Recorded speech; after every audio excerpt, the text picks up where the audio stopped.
Nikesh Kumar sir గురించి చెప్పాలంటే irrigation డిపార్ట్మెంట్లో అసిస్టెంట్ ఎగ్జిక్యూటివ్ ఇంజనీర్గా పనిచేస్తున్నారు. అదేనండి, గండిపేటలో ఏఈగా ఉన్నాడు. అంటే ఈయన ప్రత్యేకత ఏంటంటే బఫర్ జోన్లో మీరు నిర్మాణం ఏదన్నా చేయాలి అనుకుంటే సార్ని కలిస్తే చాలు, ఎలాంటి అనుమతి అయినా వస్తుంది.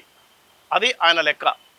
అంటే ఆయన ఇష్టానుసారంగా ఇష్టం వచ్చినట్లు అనుమతులు ఇస్తూ ఎంత సంపాదించాడో తెలుసా?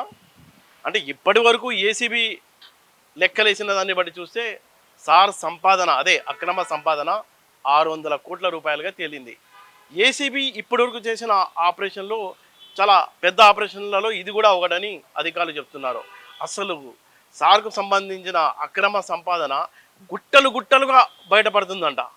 గత ప్రభుత్వ అధికారంలో బీహార్ బ్యాచ్ ఐఏఎస్ అధికారుల బ్యాచ్కు చాలా సన్నిహితంగా ఉంటూ ఎలాంటి పనినైనా ఖచ్చితంగా చేసే దమ్మున్న సార్ ఎవరు అంటే మన assistant executive engineer Nikesh Kumar గారి పేరు బాగా పాపులర్ అయింది. మే 30వ తేదీన ఒక ట్రాప్లో, ఏసీబీ ట్రాప్లో ₹1,00,000 తీసుకుంటూ ఇతను దొరికిపోయాడు.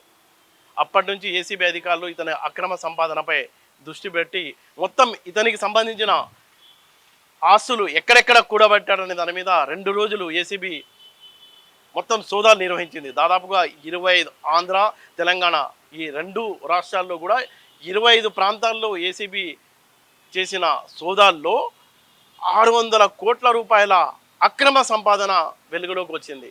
ఇంకా బ్యాంక్ లాకర్లు తెరవలేదు. అంటే ఆ బ్యాంక్ లాకర్లలో ఎంత డబ్బు ఉంటుందో తెలియాల్సి ఉంది. ఇంకా ఇతనికి సంబంధించిన బంధువులు, చుట్టాల ఇంట్లో కూడా సోదాలు నిర్వహిస్తామని ఏసీబీ అధికారులు అయితే చెప్తున్నారు. ఒక స్నేహితుని ఇంట్లో ఈయన సంపాదించిన సంపాదన 1 కిలో బంగారం దొరికిందంట.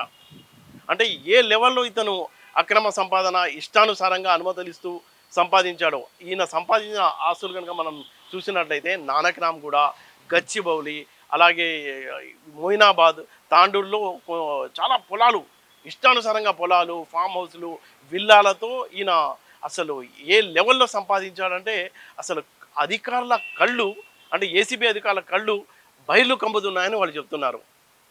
నిన్నైతే కోర్టు ముందు జడ్జి ఇంటిలో ఈయనకి తీసుకెళ్ళి సరెండర్ చేశారు. అక్కడ నుంచి అతనికి జడ్జి గారు నిన్న ఆదివారం కావడంతో 14 రోజుల రిమాండ్ ఇవ్వడంతో చెంచల్గూడ జైలుకు తరలించారు. అంటే మనం చూడొచ్చు హైదరాబాదులో అసలు అక్రమ నిర్మాణాలు, ఆ అక్రమ నిర్మాణాల్లో ఎవరు కీలక పాత్ర అంటే ఇలా అధికారులు ఉన్నారు, అలాగే కొంతమంది రాజకీయ నేతలు ఉన్నారు, కొంతమంది గుండాలు ఉన్నారు.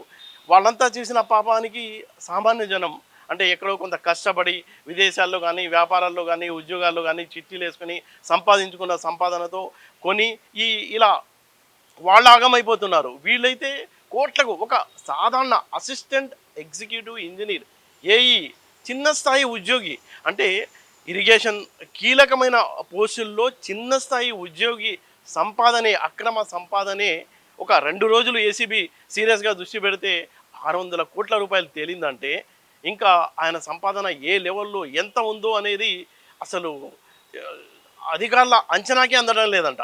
హైదరాబాద్ చుట్టుపక్కల ప్రాంతాలు విస్తరిస్తున్నాయి. అంటే చుట్టుపక్కల భూములకు భారీ ఎత్తున డిమాండ్ రావడం, అంటే అక్కడ అనుమతులు ఇవ్వడానికి అధికారులు, కొంతమంది రాజకీయ నాయకుల అండతో ఇష్టానుసారంగా వ్యవహరించడం మనం చూసాం. అమోయ్ కుమార్ అప్పట్లో రంగారెడ్డి జిల్లా కలెక్టర్గా ఉండి ఆయనపై ఈడీ కూడా దాడులు చేసింది. ఆయన ఇప్పుడు ఈడీ విచారణలోనే ఉన్నాడు. ఆయన ఏ లెవెల్లో అక్రమాలకు ఇదంతా ఒక రింగ్గా ఉండి అప్పట్లో సోమేష్ కుమార్ దగ్గర నుంచి సీఎస్గా పనిచేసిన అమోయ్ కుమార్ రంగారెడ్డి జిల్లా కలెక్టర్. హైదరాబాద్ అంటే హైదరాబాద్ చుట్టుపక్కల రంగారెడ్డి జిల్లా విస్తరించి ఉంది. అక్కడ ఉన్న ల్యాండ్కి చాలా వాల్యూ ఉంది, కోట్లలో. అంటే 1 ఎకరం మనం చూసాం, కోకాపూట్లో 1 ఎకరం పొలం 100 కోట్లు పలికింది. అంటే ఆ లెవెల్లో ఇక్కడ భూముల విలువలు ఉన్నప్పుడు ఏ లెవెల్లో అధికారులు, కొంతమంది రాజకీయ నేతలు కలిసి ఈ వ్యవస్థను ఎంత భ్రష్టు పట్టించారంటానికి ఇది ఒక నికేష్ కుమార్ది ఒక ఎగ్జాంపుల్గా మనం చెప్పుకోవచ్చు. అధికారి అన్నవాడు చాలా బాధ్యతతో పనులు చేయాలి, కానీ అతను ఇష్టానుసారంగా ఎక్కడ ఆయన ట్రాక్ రికార్డ్ కనుక మనం చూసినట్లయితే బఫర్ జోన్లోనే ఎక్కువ అనుమతులు ఇచ్చినట్టు ఏసీబీ అధికారులు గుర్తించినట్టు మనకు తెలుస్తుంది. అంటే అధికారులు నిజాయితీగా, అంటే వాళ్ళు బాధ్యతాయుతంగా పనిచేయాల్సిన అధికారులే ఇంత విచ్చలవిడిగా ఎలా వ్యవహరిస్తారు అంటానికి మనం ఇతను ఒక ఎగ్జాంపుల్గా మనం చెప్పుకోవచ్చు. గతంలో కూడా చాలామంది అధికారులు బయటపడ్డారు. అక్రమ ఆస్తుల అనకొండలు మనం చూడొచ్చు. జిహెచ్ఎంసి అలాగే హెచ్ఎండిఏ టౌన్ ప్లానింగ్లో ఈ టౌన్ ప్లానింగ్ అధికారులు ఎలాంటి అరాచకాలకు పాల్పడతారో మనం చూసాం. చాలా కేసుల్లో ఏసీబీ పట్టుకున్న దాంట్లో చూసాం. వేల కోట్ల అక్రమ ఆస్తులు బయటపడ్డాయి. అది ఆ ప్రాసెస్ జరుగుతుంది. మే నెలలో ఇతను దొరకడంతో అంటే రూ. 1,00,000 లంచం తీసుకుంటూ దొరికిపోయిన ఈ నికేష్ కుమార్ తీగ లాగితే ఏసీబీ అధికారులు డొంకంతా కదిలి ఇప్పటివరకు ఇతని అక్రమ సంపాదన 600 కోట్ల రూపాయలుగా బయటపడింది. ఇంకా ఇతనికి సంబంధించిన బ్యాంకుల్లో ఉన్న లాకర్లు ఓపెన్ చేయాల్సి ఉంది.